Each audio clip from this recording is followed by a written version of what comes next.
My name is Praveen Moman. I was born in Uganda. I'm from a very famous tribe called the Indian tribe of East Africa.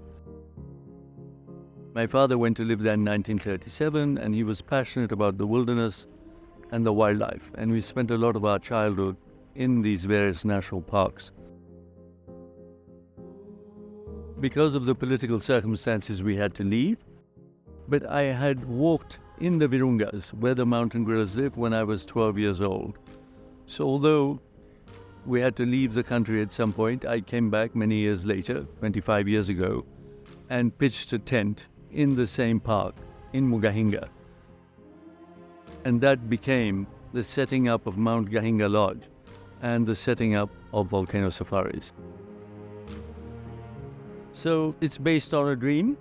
There have been moments when it became a nightmare, moments when it seemed like a mistake. We had to live through a lot of insecurity for the first few years. The countries were coming together after civil war, and working in countries that have been through conflict. Until you do it, you don't realize how challenging it is to get simple things done. But mercifully, we came through that, and we are very lucky. We have a very strong team of people, and 99% of them, I'm proud to say, are Black African from the Great Lakes. And they run our company. They manage our lodges. They are the ones who look after our guests. And they are the ones who share their hospitality. To me, what is important is not just building lodges. It's what the lodges do in their context, in their neighborhood. So we try and make sure each of our lodges is connected to the local communities around us and actively support them in certain ways.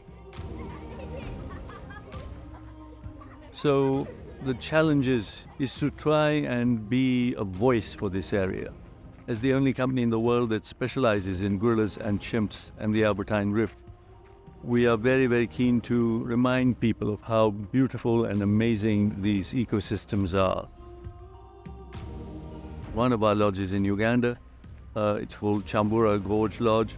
We have bought land from local villagers to create a 3-kilometer buffer zone next to this gorge area in order to protect the chimps on the one hand and create space between the chimps, their habitat, and humans. So there's more space for both to coexist. So I think that's been my learning process over 25 years. How to do your business as a private company, yes, but also to engage in non-profit work to support conservation and communities. Because I think if you don't make those connections, I don't think a lot of these habitat areas and these very special species will survive. It's the local people who have to benefit from the tourism in this area, from the small scale but high value tourism, so they become guardians of the area and guardians of these species.